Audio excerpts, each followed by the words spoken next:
Hello and welcome to the final debate of IPC Apex Expo, the meeting customer expectations during a pandemic.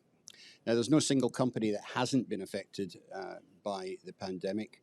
Trade shows, conferences, and have all been severely affected. And the methods of being able to get messaging out to your customers have been challenging, to say the least. And here to talk about it, we've got three of the top experts from our industry, or from the marketing side, which is it's nice to see you guys, because normally you're the guys that stand behind the camera, and direct everything from the other side. But it's great to actually have you in the hot seat for once. So to my extreme left, we have Kristen Matson from BTU. Welcome, Kristen. Then we have Brent Fishtal from Co-Young Americas. Good to meet you. Thank you. Yeah, thank you, Brent. And joining us remotely is Roberta Foster-Smith from Nordson Electronic Solutions. Welcome, Roberta. Good to see you. Thanks so much, Trevor. Thanks for having me on and accommodating a hybrid approach. Yeah, absolutely. So we've had a fairly successful week here at Apex. We didn't have big expectations going into it, but of course the big question is, what are trade shows going to look like post-pandemic? Do you have any views or thoughts or insight into this? Let's ask Kristen first. I don't see trade shows in person going away after the pandemic. I do think there will be a lasting effect of how people have, seen that there are other options other than trade shows in person for, how they reach customers. And there may be budgets that are altered to accommodate, more emphasis on customer experience centers within your factory, other options other than just focusing on in-person trade shows, which were really, I can say from our perspective, we're kind of the star of the marketing budget in the past, number of decades. We're looking at, diversifying that spend going forward. But where we have, the equipment is the star of the show, we definitely still will have major participation in any in-person events going forward. Right. I think I largely agree with you, Kristen. But I mean, the big question is that a lot of the accountants and chief operating officers, etc., in these companies have seen the amount of money they've saved on travel budgets and this type of thing, and hotels during the pandemic, and they're not going to be in any big rush to go back to that amount of spend. So, what do you think, Brent? Do you think it's going to be a smaller footprint in these trade shows in the future? So I was thinking about this because we talked about that the other day. Mm-hmm. For Co-Young, we've already decided we're going to stay all in. Right. So our booth's going to remain the same size. Mm-hmm. We're going to keep with that footprint and work on that. The one thing I think we will change is how we deliver our messaging sometimes. Right. I think we might start having some live feeds into our demo room to bring that in, because that section, that piece of video that we've then created, we can reuse that in other avenues, right? We can use that after the show.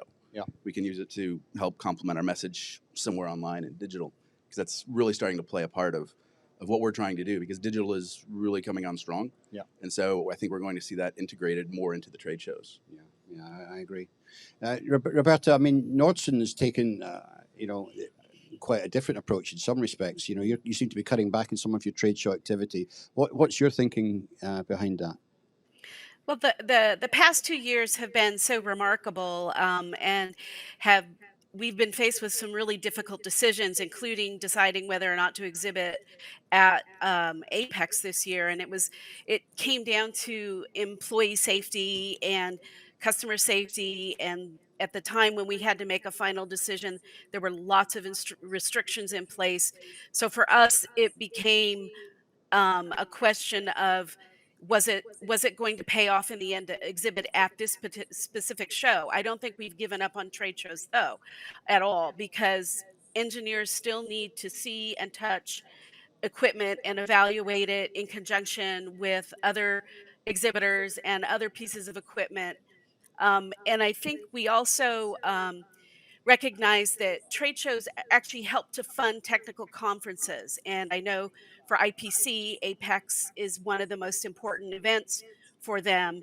And in order to help fund that kind of education within the industry, there still needs to be a commercial component that helps to fund it. And so I can see us continuing to be involved in that. But as time goes through, you can see perhaps shows get more specific. Maybe they're going to get more targeted. And so perhaps you don't have to have such a giant footprint to make an impact in some cases. Um, or maybe these bigger shows don't happen every year. Maybe they go every other year. So we're definitely evaluating and looking, and as things change almost monthly, almost weekly, um, evaluating what's going to serve both our customers best, our employees best. Right. Yeah, I mean, I think if you end up with a situation where there's fewer people coming to the shows, then the value proposition goes down a little bit, and it's harder to justify in some cases the amount of spend that you're spending in these large venues. But it's certainly interesting. You made a very good point there, Roberta, about these shows. In this particular case, funding a lot of the IPC educational programs, which is critical to our industry, of course. But how do you think conferences will look post-pandemic? I mean, are they going to return to everybody going to a conference, or do you think they're going to be more of a hybrid type event, Kristen?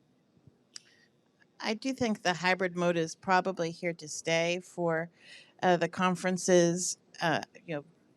This is not an area that we administer, of course, but I would see that it's an opportunity for them to sell digital conference passes. The conference passes here have a pretty hefty price tag on them. So if I were doing the math on how do I maximize my revenue or profit on my conference, I would say, let's put up a digital feed and offer a digital pass for a lower price and do the math on that. I would see that as an easy way to maximize the volume that you get in one of those conferences. Okay. Do you have any view on the conference side? Yeah, I completely agree with her. The idea of having the hybrid approach remain, I think that's absolutely going to stay around. Right. I think we found that it works. I know that the conference this year was strong, right? And it's probably because they have both options. Right. Yeah. Well, that's the professional development courses in the days leading up to the show were very well attended in-person events. I'm not sure about the hybrid side or if they had a hybrid component to it, but yeah, I think there is a place for hybrid, and but we're starting to see, especially towards the end of last year, a little bit of attrition from the numbers of people watching these things because people are getting zoomed out. Did you find that, Roberta? Yes, and I think there is still a great appeal to have in-person conference conferences. I believe hybrid will still be successful. There's always and we have shown how it can be put on successfully. Even you, Trevor, you've done a series of panels. The success there is it's not focused simply on one company, which is another consideration for marketing departments to do their own webinars, to put on their own webinars. But you want to be sure to be offering customers more than just a sales pitch in a way. But I think, yeah, there is some Zoom fatigue for sure, and there's nothing that replaces just bumping into someone in a hallway and having a conversation, and that's what I can see being difficult to replace with going fully hybrid in that. Right. I agree. So my next question is going to be a little bit self-effacing. I mean, do you think there is does mainstream media still have a role to play in all of this? Yeah, I think most definitely. I have, we've worked together on a number of areas, and I think the insight that media partners have into the industry can't really be replicated because you work with everybody. You work with our customers, you work with our peers, the whole thing. So, in our experience in working with you and a number of other media partners, there's nobody that really understands what's happening in real time like the media partners do. So. I think we will all see things change in the how, but the the value will definitely remain. Hmm. Hmm. Yeah, I completely agree with this. Again, this is like just echoing everything she says. But the insight is great. The one thing that will probably change is how we work together. Right. So we've had some very traditional ways of doing things, but I already see ourselves kind of pivoting a little bit, and the spend remains the same, but how we apply that and how we use it will start to change a little bit. Maybe we look to a little more digital and webinar support from our media partners rather than doing it all on our own. So I think things like that changing a little bit. Okay. Roberta, you got any thoughts on that? Yeah, I mean, absolutely, I agree with both of what they've just said. I think also that, mainstream media is in a position to see a whole picture, whereas most of us are sort of focused in our own little corners of wherever we may be in the industry. I think also having a very robust industry media also supports new people coming into the industry, people who've got to learn things. You can search for things on Google, but if you don't know what you're searching for, you may not find the correct or the best source of information, and that's definitely what mainstream does help to do. Um, I could see mainstream media maybe having to look at their own digital goals and practices and whatnot to be able to maybe boost up their own search engine optimization when someone is searching for something. They aren't going to be bombarded with companies just trying to sell things. They'll actually start to find maybe third party sources that help with either education or commercial activity. Yeah, that's an interesting point. I mean, I had actually had a student or a young lady stop me in the aisle just yesterday and said, I'm just come into this industry about 6 months ago. And she says, I've learned so much because we just sit and watch your videos, That's one after great. the other. That's And that awesome. we've kind of educated her into a lot of the things that happen in the industry, which I thought was quite gratifying, actually. I was quite pleased with that. Yep. So there we go. So what steps should suppliers like yourselves be taking to establish a stronger digital strategy? Chris? Um, I'll start with Brent this time. yeah. No, I'll agree That with way I that. don't have to. Then you'll agree with me this time. Perfect. So yeah, the digital thing. It's the webinars, this traditional easy way to start, and everybody did that. But fatigue starts to set in, and attrition. People aren't registering for as much of them. So then you start looking at SEO and SEM. This is where it starts working in the backside, making sure that website you've got is powerful enough that when somebody does go to search, they're not just finding garbage, right? They're actually finding good content that helps them learn about your product, learn about the solutions you can provide, and help educate them. So Yeah, that's true. And I mean, I think one company that's done a really good job of that is Indian Corporation. I mean, if you look at the educational content they have on their website, I think it's really pretty good. Uh, Kristen? I agree with Brent, especially on the SEO, and we've tried to strengthen up our social presence at the same time, through the pandemic, to say, hey, we're still here. Um, but one of the things we also found is that some of the kind of the bulk communication, where you try to reach many people, wasn't as effective as doing something more personalized. I think that people are trying to connect to information, they're trying to connect to the equipment, but in the end of the day, they really want a human connection. So we've tried to make the effort to do some really personalized, meetings and demos with a number of people on our end, trying to demonstrate the equipment, um, just individually to a targeted customer, using our lab and technology, Right. to try to make that connection that you can't really make in a large group. So we try to put the time in to do that. Right. Yeah. I mean, I think that's an area that going forward that you companies will probably have to invest a bit more in. And you've already done it, Brent, with your center of competence in Atlanta. But Roberta, do you see that happening as part of your future as well? Building up your demo center that you can then, and the digital access to that for customers, for training, and for potentially bringing customers to your facility in Carlsbad. Yep. Absolutely. In fact, since 2020, we've been doing virtual demos. We have engineers that were going into the labs, performing the demos on live feed camera for customers who couldn't travel or couldn't make it to our facilities.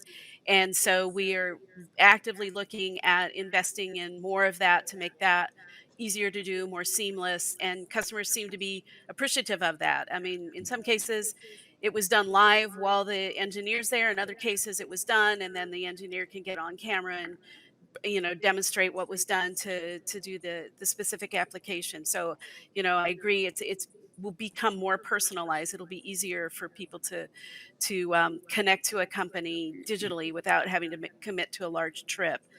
But I think if you also look at, like, so to me, that's more a customer relationship kind of activity, maybe a little bit beyond what marketing does. But I think if you look in more of the traditional role of marketing, it's so important to look at what your goals are.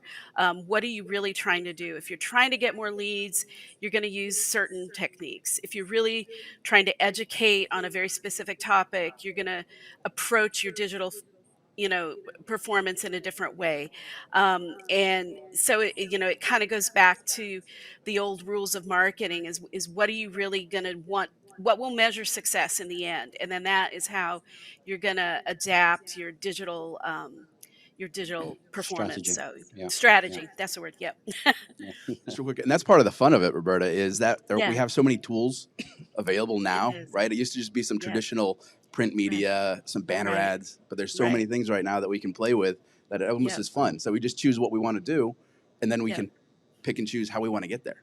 That's right. Right. That's right. Yeah. Yeah. And and talking about all these different tools, I mean, let's talk about social media. How does that have a role to play in our B2B environment? Kristen. I really do think social media and specifically LinkedIn, is kind of applicable to our kind of industrial space. Mm-hmm. YouTube to some extent in the toolbox also, but I do think it has a strong role to play. We see our organizations like IPC and SMTA being very strong in social media, as well as the media partners, kind of laying that foundation that we can all work with. Mm-hmm. And I think it's a good way to stay in front of customers on a regular basis, help be top of mind in an easy, low investment and fun tool, I think. Right. Right. But I mean, to your point, I mean, it's you've got so many different avenues open. Trying to maintain focus on all of them is very difficult. Yeah, it's a big challenge. It's where campaigning comes into play, right? You Right. figure out what you want to do and how you want to get there, Mhm. and you build a whole plan around it. Right. So yeah, we've really embraced social as well. We've really taken a big stance on it and feeding content out there. LinkedIn, of course, the biggest one, and YouTube to help people capture video and see what the machine looks like. And Right. then some short form video is also starting to take really Yeah, short form's precedence. important Mhm. too. I mean, we've been doing things recently where we've been doing interviews and then chopping them up into sound bites that are literally 10, 20 seconds, that type of thing, which is quite good.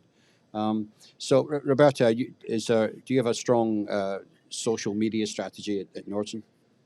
Yeah, we've actually been working on it for quite a long time and have seen tremendous growth in the last few years. Even before the pandemic, we were gaining good traction, and it does go to having a strategy. You may have different types of feeds. For example, Nordson's very strong in philanthropy work, and so we always try to be posting about the activities we're doing related to philanthropy.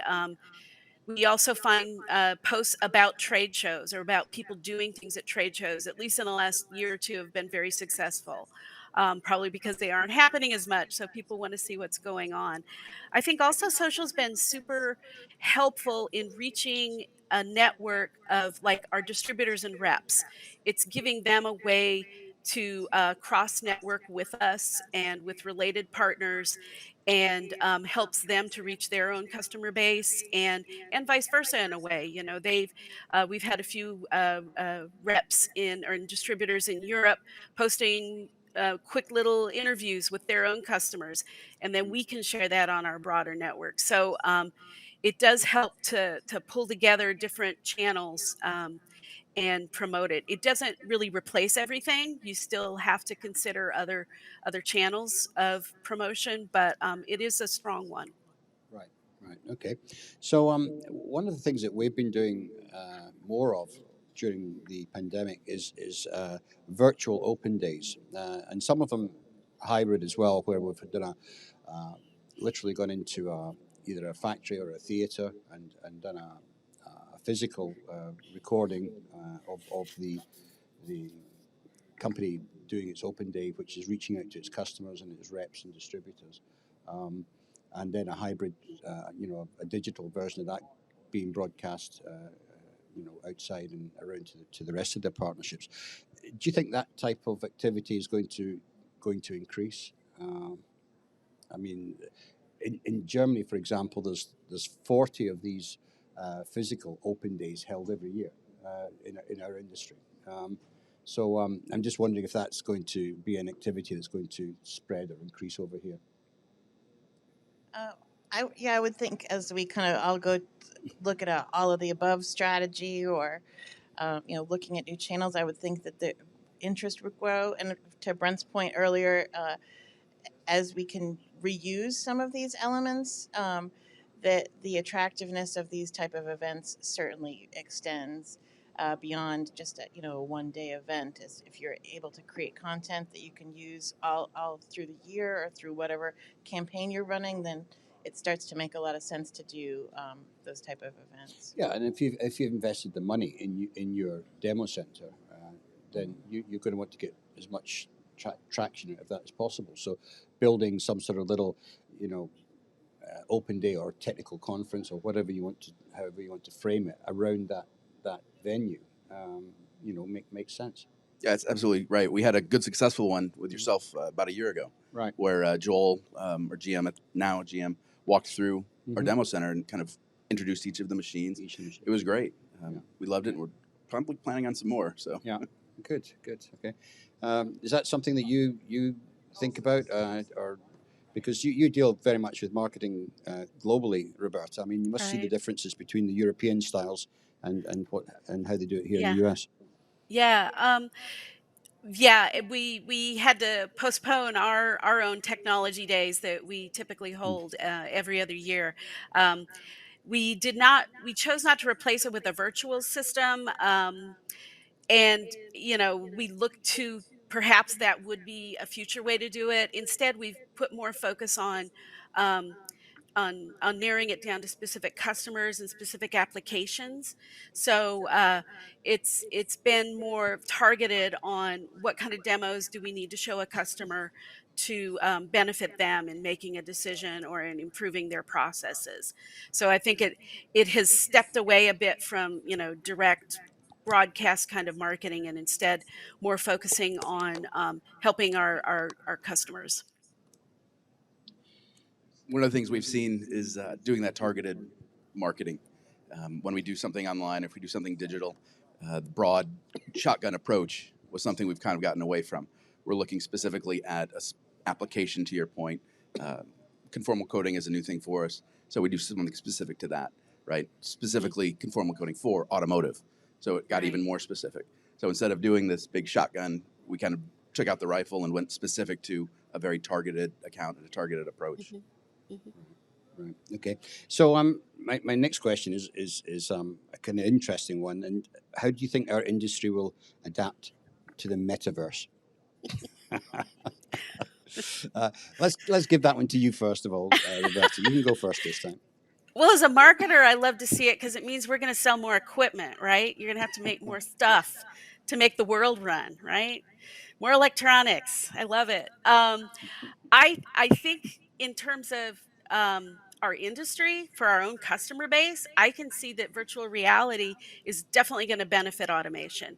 It's definitely, you're going to need more adoption to Industry 4.0 or, Internet of Things. That kind of environment has to be robust and ready in the manufacturing space. But definitely metaverse would then apply to that. So I can, that'll definitely work on it. If I shift in, put my marketing hat on for how we're going to do things, for us, our equipment has always been an issue, right? It looks like big refrigerators, just giant big boxes. And if there's a way to exhibit what's going on in there, or what's in there, what's making it special, um, sure, virtual reality, metaverse does make that more possible. Um, and then in our minds, as we look at it as a marketing team, is now how much are we going to spend on that? That's now something, it's probably more difficult to do, at least today, off the shelf. It's something you're going to need to hire specialized people to help you accomplish. So how much of your budget are you going to be applying for that? So I think bigger picture, yeah, it's gonna be a role being played in new areas, and especially as more and more younger people are taking over management roles in our industry, they are more open to seeing things like that, and they're more open to learning from things like that. Right. Okay. And either of you got any views on the metaverse, or is it just too far out there? Yeah, it's a little bit ways for us right now. Okay. I think in a related answer, not exactly your answer, but for a number of years we've been talking about the kind of generational change that will happen inevitably in our industry, and the expectations of the younger generation to have access to information. The example we always use is if you order a Domino's pizza on the app, you know exactly where that pizza is if it's on the way to you, and we feel that our customers are going to have that type of expectation for how they deal with us, whether it be parts or orders or anything. So the Yes. way that we do business and the expectations of how we interact with our customers, not just from a marketing standpoint, but from a business process standpoint, is going to evolve dramatically in the next few So, years. so you're going to be able to track your reflow oven on the sea as it's coming across the I- Atlantic. Yes. Right. Yeah. Okay, that's interesting. Yeah.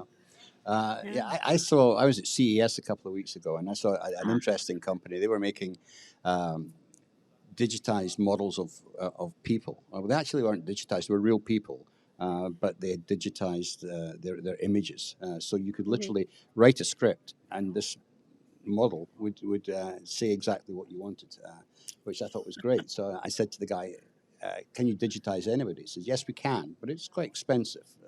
It's about $15,000 or something like that, But then they could replicate everything, every facial expression you have, every movement you have, etc." I thought, well, that's a really good idea, because I'm not getting any younger. I could still be doing this at 85. It's funny, Yeah. but there you go. So, the final question, just to round it off, what is your single most effective strategy to reach current and prospective customers? Kristen, I'll let you go first on that. The word single most makes it a tough question, right? It Right. does. It seems like, you know, there's a lot of things that we do as marketers that are effective. And certainly the digital tools are great because you can measure how effective they are, which makes it really satisfying for those of us that grew up in print where you could only count on the circulation numbers and you didn't really know. So, we know numerically what's working in different areas, but I really don't think there's a substitution for the overall network of human network within the organization. That really can't be replicated. Um, but So not really, to minimize the marketing no, department, but no. But so the what you're really saying is that the trade shows and conferences are still, with human interaction, yes, and are still the key the element. people that put on their sneakers and march out to the customer sites, Yeah. those people cannot be replicated in a LinkedIn post or a YouTube video. Just can't be. Good point. Mhm. Brent, Even I agree. no. Yeah, even though face to face is super important, right? We're seeing people are relying more on digital to start forming their opinions and making decisions. So that whole digital part of it is important. I love face to face. I love these shows. I love the conferences. I love getting together. But we talked generational a little bit a minute ago. We're seeing more people are going online and forming 70% of their opinion before they even reach out and pick up a phone or come to a conference. So that digital side is pretty important, right? So the targeting aspect is even more important, right? We got to figure out exactly who we're trying to go for and what we're trying to do. I think that's true, and it's an interesting point because I think a lot of the people that come to these trade shows have already made their buying decision before they get here. they're really just coming here for reinforcement that they've made the right decision. Yep. There's a lot of that goes on. Yeah. Roberta, what's your Yeah. single most effective strategy to reach current and prospective customers? Well, I agree with what's been discussed already, but I mean, if I narrow it down to just as a marketer, what's our single most effective? And it's direct emails. It's reaching effectively, to our known customers on what their interests are. That does help generate really strong interest, and it also reaches our business partners who are going to reinforce that message. And, yes, our sales team is super important. And in fact, what we've been doing more in the last year or so is to work more closely with the sales teams to understand what their goals and needs are and coordinate what we're doing in marketing with those efforts so that we're more in concert with what is needed. It's not just marketing coming up with fantastic plans and programs and then pushing it to the field. It's really trying to make it a two-way street. So they're feeding back to us what's worked, what's not worked, what they really need more of, what they need less of, and that is helping us to evolve to a better space in really concentrated selling. Yeah. Great. Well, this has been a really interesting debate. I've enjoyed it enormously, but I'm afraid we're running out of time. So I want to thank our panel for taking part, and it's nice to. I'll let you go behind, back into the woods again, and till the next time. So I want to thank Kristen Matson from BTU, Brent Fishtal from Co Young, and of course Roberta Foster Smith from Nordson Electronic Solutions. Thank you, everybody, for taking part, and thank you to our audience for watching today.